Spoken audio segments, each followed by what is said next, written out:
Meus amigos, saiu Spider-Man Brand New Day, o mais novo filme do MCU, onde acompanhamos Tom Holland em mais uma aventura do Cabeça de Teia após ser esquecido pelo mundo inteiro no último filme. E a grande pergunta que fica é, será que finalmente temos um filme bom do Homem-Aranha depois de vários anos? Olá internet, eu sou o Nix e no vídeo de hoje vamos para o nosso resumo e análise sobre Homem-Aranha Um Novo Dia, que estreou recentemente nos cinemas e eu corri para trazer um resuminho para aqueles que não estão pensando em assistir. Já deixo avisado que a qualidade desse vídeo vai estar um lixo porque, né, o filme ainda está no cinema. Mas apesar de ter umas paradas que me incomodaram, eu curti tanto a mensagem dessa obra que queria trazer aqui pro canal o mais rápido possível pelo tanto que ela me impactou. Então, por favor, deixa o like e dá uma hypada no vídeo pra apoiar o esforço desse youtuber aqui, porque esse vídeo deu um trabalho absurdo pra conseguir postar. Além disso, se quiser aparecer no próximo vídeo, o meu LivePix vai estar aí na descrição pra vocês mandarem uma mensagenzinha. Qualquer valor já garante sua presença, viu? Agora, sem mais enrolação, bora pra nossa análise. Homem-Aranha Um Novo Dia começa 4 anos após os acontecimentos de Sem Volta pra Casa. Peter Parker continua esquecido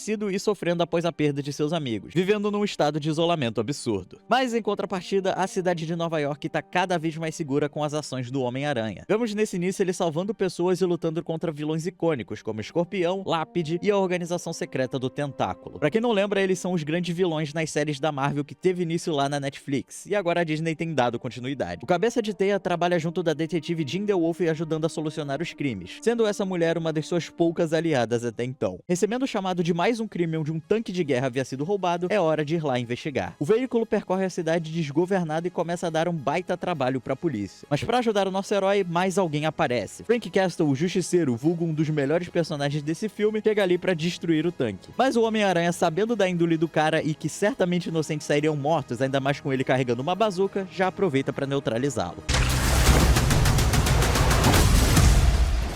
Filho, Vai pra casa, vai! O tanque vai até o Centro de Detenção da Controle de Danos, uma agência governamental que eu já explico como funciona. Mas fato é que dentro desse local, o Escorpião estava preso e prestes a ser transferido. Peter tenta conter o veículo, mas ele acaba adentrando a construção mesmo assim. Lá uma coisa inusitada acontece, onde ao abrir o tanque, vê-se que era apenas uma senhora de idade o pilotando. E do nada ela olha para um dos guardas que estava ali na contenção e como se fosse uma espécie de possessão entra na mente da pessoa. A senhora agora com a sua mente não sendo mais controlada se mostra confusa e sem entender como foi parar ali. Com a ajuda do sentido aranha, o Peter consegue sentir essa força maligna pulando de pessoa em pessoa como se fosse um vírus, e resolve ir logo atrás. O Homem-Possessão, que é como vou chamar agora, intercepta o helicóptero que estava levando o Escorpião, e faz com que os soldados mudem o seu trajeto sem que ninguém perceba algo de errado. O Homem-Aranha, ao chegar até o terraço, vê o vilão brincando com o corpo dos outros que possuiu. Ambos começam a conversar e em determinado momento ele tenta possuir a cabeça de Peter, mas o protagonista consegue repeli-lo de alguma forma, provavelmente por causa do sentido aranha ou algo do gênero. Para ganhar tempo, o possessor detona o tanque lá na parte de baixo, se aproveitando da explosão para escapar. A detetive avisa que o Escorpião havia fugido do seu transporte de alguma forma, e com essa parada do controle mental, Peter vai se encontrar com uma amiga. Chegando numa sala, é hora de conhecermos ela. Tira essa roupa. Que isso, já é assim? Leva pra jantar pelo menos, filha. A Helena, vulgo Viúva Negra dos Thunderbolts, né, os Novos Vingadores, aparece ali pra conversar e convida Peter para tomarem um banho juntos. Ele acaba aceitando, mas decide que será em seus termos. Falando do ataque, Peter conta sobre o controle mental, e ele queria perguntar a Helena, já que era algo muito comum entre as viúvas negras, né? Elas tinham a mente controlada como vimos nos outros filmes. A mulher diz que não parece ser o mesmo caso, mas pelo fato de só atacar as unidades da controle de danos, provavelmente que era algo que essa agência está escondendo. E Helena conta que recentemente também a agência sofreu um ataque hacker, onde diversos servidores começaram a procurar a mesma palavra milhares de vezes. Um tal de VMAX, termo bastante procurado nesse ataque. Pensando que possa ser o codinome de alguma tecnologia, sistema nuclear secreto ou até algo do governo, o Peter resolve que vai até a controle de danos ver o que os caras têm pra contar e tentar descobrir o que é esse VMAX. Mas pra ninguém ficar perdido, eu vou explicar rapidinho o que é a controle de danos. No universo cinematográfico da Marvel, a controle de danos é uma agência governamental criada junto das indústrias Stark, tratando de funcionar como uma equipe de construção e reparação de danos após batalhas épicas entre heróis e vilões. Em resumo, ela cuida de limpar a bagunça que confrontos como a Batalha de Nova York lá do primeiro Vingadores podem gerar. Na verdade, ela foi criada exatamente após essa batalha para tentar amenizar os danos causados pelo ataque Chitauri. Inclusive, é por causa da controle de danos que o Abutre se revolta lá no primeiro filme do Homem-Aranha de Tom Holland. O Abutre tinha investido todo o seu dinheiro e equipamentos para sua equipe limpar Nova York após o ataque de Loki, e iria receber uma grana preta da prefeitura quando o trabalho trabalho fosse concluído. Mas prestes a começar as coisas, a agência assume o controle exclusivo da operação e deu um prejuízo absurdo pro cara, que mesmo explicando o quanto se sacrificou, os engravatados não deram a mínima. E o resto você já sabe, né? Ele se revoltou e temos o vilão do outro filme lá. Pronto, agora com você mais situado, voltamos à história. Chegando até o prédio, Peter se encontra com William Metzger, o diretor da controle de danos, que cuida de apresentar um pouco como as coisas funcionam lá. Onde além dos reparos, eles também tentam se aproveitar ao máximo das tecnologias recuperadas, para construir algo que possa ajudar outras pessoas. E ainda mostrando que a empresa até cuidou de reabilitar alguns membros do Tentáculo, dando um empregozinho de CLT pros caras, já que eles podiam ajudar. William avisa que estamos enfrentando uma ameaça invisível, que apenas o Homem-Aranha pode ver ou sentir, e pede ajuda do herói para proteger a controle de danos de seja lá o que está atacando, mostrando que tinha um cofre super protegido guardando alguma coisa. Perguntando sobre VMAX, o diretor mostra não saber o que é, então sem mais nada ali, é hora de sair. Peter vai até uma mercearia e começa a procurar o paradeiro do Escorpião, quando ouve seu ex-melhor amigo Ned Leeds parando ali para comprar um energético. E como bom stalker que é, observando seus amigos o tempo inteiro, ele resolve segui-lo e vai até o apartamento do cara, onde tá rolando uma festinha de inauguração. Acontece que o Ned e a MJ agora estão morando juntos, e a comemoração era por causa disso. Olhando a casa, Peter vê que seu amigo era um pouco obcecado no Cabeça de Teia, determinado a descobrir sua identidade, além de desenvolver um aplicativo que conseguia rastrear o Homem-Aranha prevendo onde ele poderia estar. Informação importante que é bom vocês lembrarem pro final do filme. Conhecendo a MJ mais uma vez, nosso herói fica bem abatido, e claro que pra fazer o Peter Parker sofrer um pouco mais, porque se esse cara não for um fudido, o filme é ruim, vemos que a MJ tá namorando. Era disso que eu estava falando. Peter fica arrasado e sai de lá bem mal, lembrando sobre o relacionamento e a amizade dos três, além de sua dolorosa escolha sobre não contar para protegê-los. Voltando até seu apartamento, ele percebe que tem algo de errado com seu corpo e, tendo tonteiras, começa a passar mal, desmaiando no processo. Acordando no dia seguinte, o cara tá numa espécie de casulo feito com sua teia e, caindo de lá, percebe não ter mais os lançadores, mas também agora tendo sua própria teia saindo dos pulsos. Tobey Maguire mandou um abraço aqui. Voltando até o buraco que ele cisma em chamar de casa, o lugar tá parecendo um ninho de aranha, cercado de teia por toda parte. A sua inteligência artificial chamada Eve avisa que após um exame corporal, os hormônios relacionados ao DNA aracnídeo do Peter estavam em alta, provocando a geração de teias orgânicas e provavelmente mais alterações em seus poderes e metabolismo, avisando que pode ter a ver com um forte abalo emocional ou experiência traumática recente. E essas mudanças estão preocupando um pouco, já que os lançadores de teia meio que estão sendo rejeitados por causa das teias orgânicas, não podendo serem usados em conjunto. Fora que o sentido aranha está extremamente sensível e insuportável de usar por estar aguçado demais. E aí vem uma cena muito boa, onde ele vai até o terraço do prédio e é hora de ver como funcionam essas novas teias aí. Que nojo. Pra melhorar, o Escorpião é encontrado, e sem os lançadores, Peter precisa ir até lá se jogando pelos prédios e rezando pra teia sair e parar de sair na hora certa. Em mais um ataque a controle de danos, o Escorpião mostra procurar o tal do VMAX, e o Homem-Aranha chega pra salvar o dia, iniciando um confronto entre ambos. Mas rapidamente vê-se que aquele não era o Escorpião, mas sim o possuidor de mente no corpo do cara. O vilão percebe que algo estava de errado com o nosso herói, e devido aos sentidos aguçados demais, se mostrava tonto e mal conseguia lutar. Mas é então que, ao ser encurralado, seus hormônios aracnídeos vão nas alturas. Dessa forma, Peter entra num modo de fúria bestial e mostra que não tá pra brincadeira, dando um sacode no cara sem conseguir pensar direito.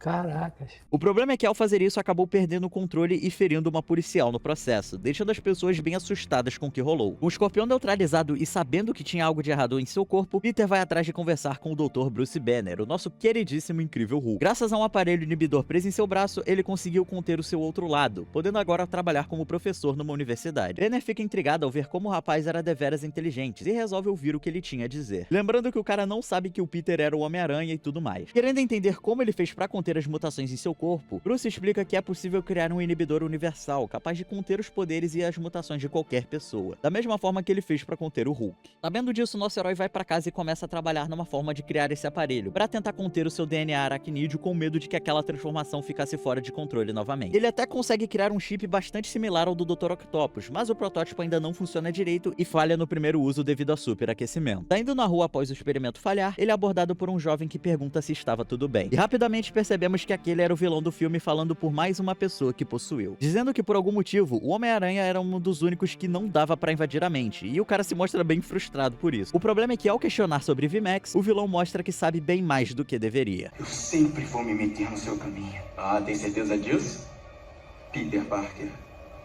Fudeu de vez! E ainda revela estar agora no apartamento do Peter, dando uma xeretada no local, dizendo que conseguiu facilmente descobrir a identidade do Homem-Aranha graças a seus poderes. A treta é que o possessor encontrou aquela carta que o nosso herói havia escrito pro Ned e pra MJ, contando sobre sua identidade e o feitiço do Doutor Estranho. E pra mexer com a cabeça do protagonista, o cara ameaça ir atrás da MJ e possuí-la. Começando uma corrida insana, onde esse ser vai pulando de corpo em corpo, ao mesmo tempo que é seguido pelo Homem-Aranha. Usando a inteligência artificial do traje pra analisar os movimentos da coisa, descobre-se que ele só pode pular de mente em mente numa distância de até 10 metros. E nessa hora o monstro possui um homem dirigindo um helicóptero pela cidade. E aproveitando que no ar não poderia mais saltar até nenhuma pessoa, ele sai dali deixando o helicóptero preso num guindaste. Assim não teria mais possessões. E eu fico me perguntando como o cara que foi possuído vai sair dessa depois, né? Mas tudo bem. Chegando na casa da MJ, o herói avisa que ela precisa segui-lo, pois sua vida estava em perigo. E apesar de não relutar quase nada se iria ou não, a garota acaba topando. Levando ela até o topo de um prédio, MJ questiona sobre o que ela tinha a ver com tudo isso. E confuso, o Homem-Aranha não sabe explicar direito quem estava atrás dela. Até a garota perguntar se eles já haviam se conhecido antes, o que é meio intrigante. MJ fala que pensava muito nisso devido a seus vários encontros com o Homem-Aranha. MJ tira parte de sua máscara e beija Peter num beijo de amor verdadeiro que anula feitiço, revelando sua identidade logo depois e mostrando conhecê-lo. Ambos se abraçam e pela primeira vez nosso protagonista tem uma fagulha de alegria, emocionado por reencontrar o seu amor. Tudo isso para então percebermos que não era a MJ de verdade falando, já que sua cabeça havia sido possuída também. Aproveitando para destruir um pouco mais a mente dele, o vilão faz MJ pular do prédio onde estava e cair para sua eventual morte. Só que como esse aqui é o Tom Holland e não o Andrew Garfield, ele consegue pular e salvar o seu amor de cair. Em pânico por quase perder seu interesse romântico, Peter implora ao vilão que o deixe em paz. E nessa hora nos é revelado sua identidade, já que a nossa queridíssima Max de Stranger Things aproveita para ameaçá-lo, dizendo que era bom ficar longe de seu caminho ou mais pessoas iriam se ferir. Por sorte, o Homem-Aranha vê o seu rosto de relance antes da garota ir embora de carro. Precisando proteger MJ a qualquer custo, ele a leva até a casa do Justiceiro, que morava no armazém de barcos abandonado. E depois de relutar um pouco, o cara topa em protegê-la de seja lá o que estiver acontecendo, meio que como um favor que devia ao Homem-Aranha. Com a imagem do scanner da garota junto a alguns arquivos da controle de danos, descobre-se que ela foi caracterizada como uma telepata, e seu nome de verdade era Jean Elaine Grey, ou apenas Jean Grey para os mais íntimos, sendo até o momento a grande vilã do filme. Uma revelação que até seria bombástica se todo mundo não soubesse que a Sad Sync estava escalada pro elenco. Agora que sabe mais da garota, Peter tenta reparar o inibidor, preocupado de seu DNA aracnídeo continuar afetando seus poderes, já que por causa disso ele vinha tendo muita dificuldade de conseguir sentir a Jean Grey pela mente dos outros.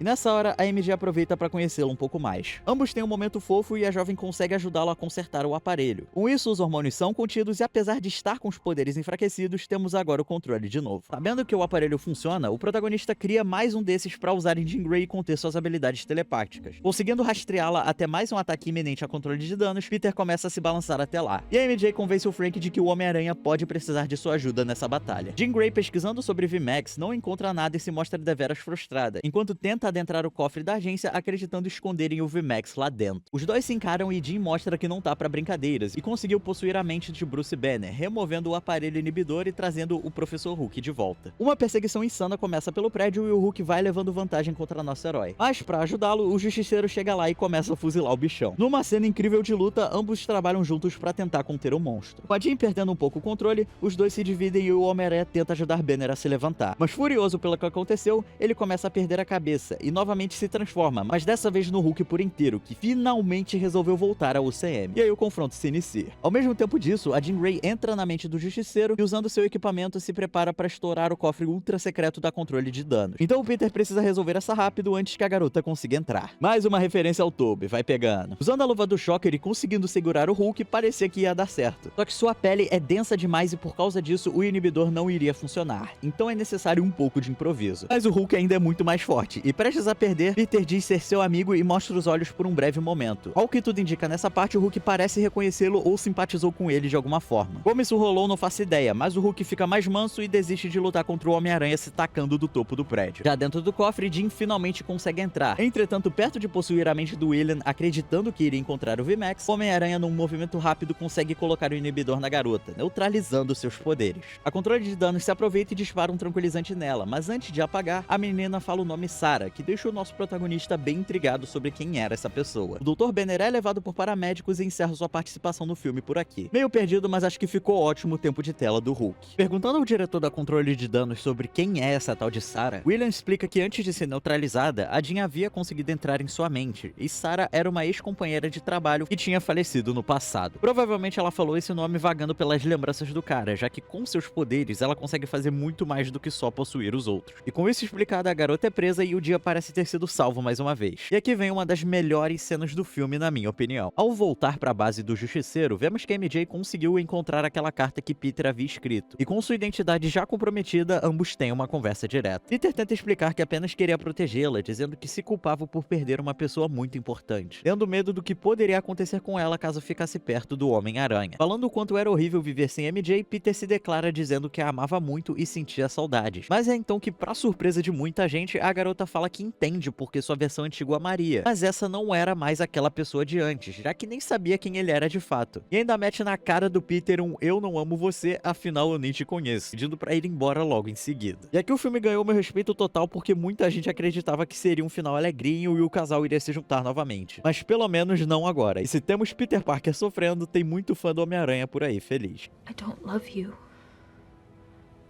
Because I don't even know you.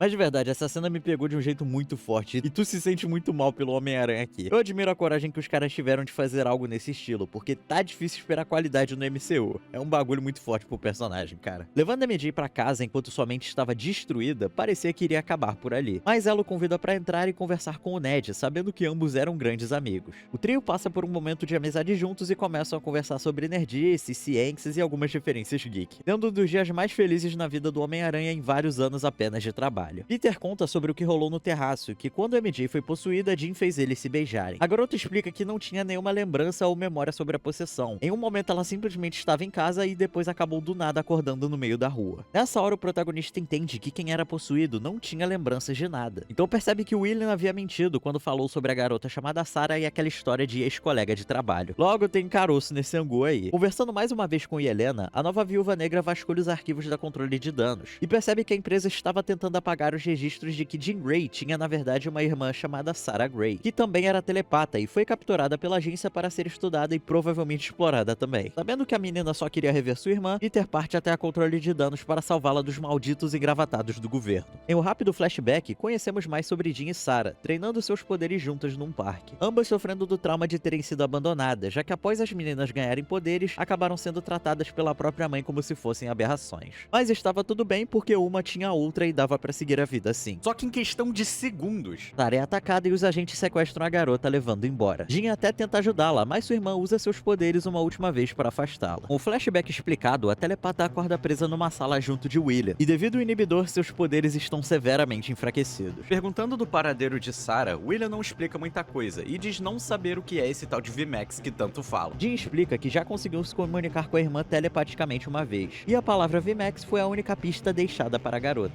acreditando que VMAX era o lugar onde Sarah estava sendo mantida. Querendo criar mais humanos com superpoderes, a controle de dano resolve começar as experiências e desliga o inibidor. Os cientistas ligam várias máquinas de ressonância e ficam mexendo nas ondas cerebrais de Jean, querendo ver até onde suas habilidades poderiam chegar, já que ao que tudo indica, ela era bem mais forte do que a Sarah. Do lado de fora, o Homem-Aranha vai lutando até os guardas e abrindo caminho para entrar na agência. Mas é então que durante a sessão praticamente de tortura, Jean olha pra cima e percebe uma tampa de ventilação, onde era para estar escrito Ventmax, acho que ventilação máxima. Só que na verdade estava escrito VMAX por causa de um adesivo grudado. Nessa hora a menina raciocina o que estava acontecendo e que VMAX foi na verdade a última visão que Sarah teve antes de morrer, e consequentemente transmitiu isso para sua irmã como um último e desesperado pedido de ajuda, quebrando totalmente a minha teoria de que VMAX era na verdade Vecna Max, um spoiler do filme para dizer que a Max virou Vecna, né, mas nada disso. Entendendo agora que Sarah havia sido morta por William, Jean entra numa fúria insanamente poderosa e seus poderes vão muito além dos limites, explodindo toda a sala e criando um campo de força enorme onde controlava uma parte da cidade com seus poderes, travando toda a população que estava lá dentro, aproveitando disso para conseguir se libertar por causa desse surto. A única pessoa que realmente era imune era o nosso Homem-Aranha, e com a garota dominando os membros do tentáculo, inicia-se uma batalha intensa contra o herói, em um jogo de câmera extremamente bem dirigido, vou falar pra vocês.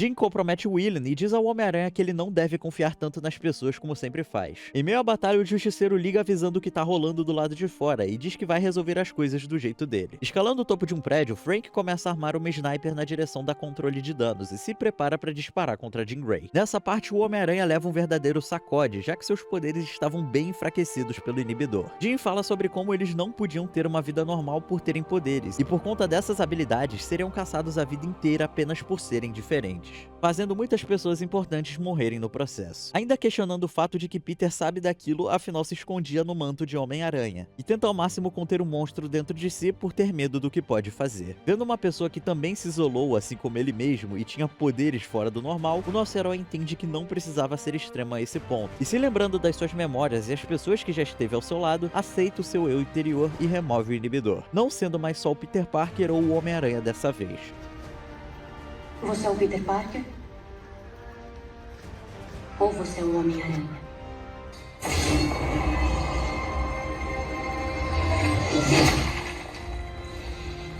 Eu sou os dois. Assim, seus poderes estão de volta com força total, onde usando o sentido aranha mais forte do que nunca e as suas teias orgânicas, nosso herói cuida de derrotar todos ali numa cena memoravelmente linda, pulando pra dentro da sala onde Jean estava logo depois.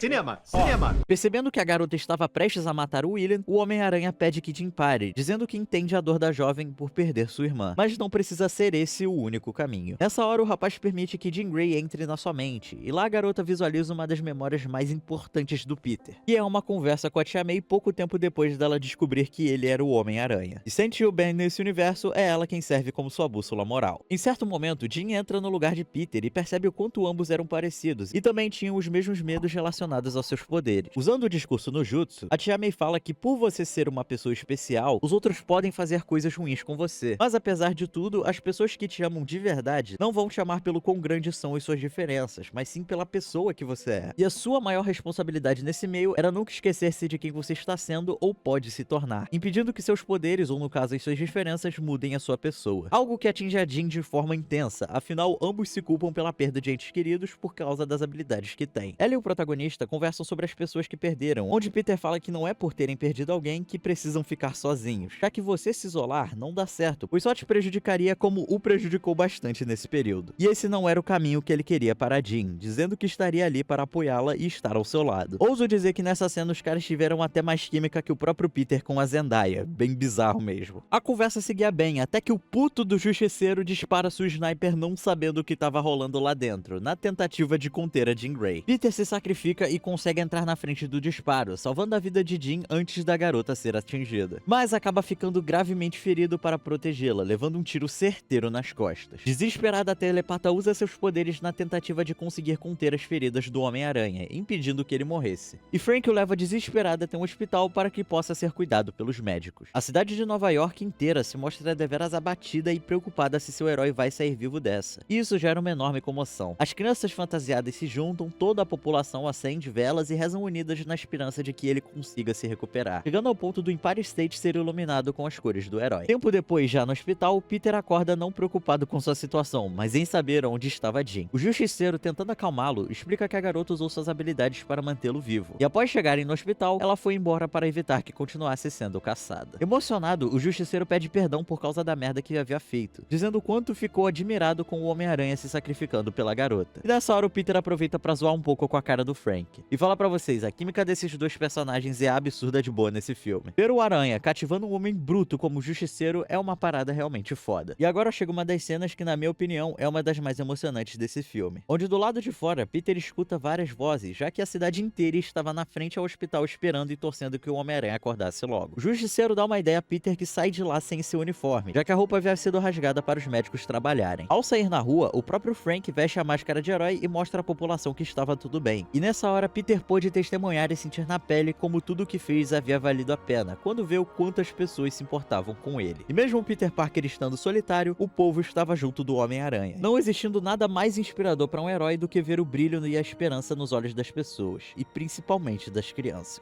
Assim, o dia foi salvo mais uma vez e Peter Parker começa a voltar à sua rotina de forma mais controlada, enquanto a Jean Grey vai embora da cidade, provavelmente indo até o Instituto Xavier para jovens superdotados, que deve surgir em algum momento. Mas agora nosso herói decide que não vai fazer as coisas sozinho e parte dali determinado a viver um pouco mais a vida não só de Homem-Aranha, mas de Peter Parker também. Em uma última cena, Peter se reencontra com o Ned numa mercearia e decide que vai se reaproximar do amigo. Mas é então que ao cumprimentá-lo, os dois fazem seu aperto de mão ultra secreto e o filme se encerra com o Ned aparentemente lembrando a sua identidade. Peter.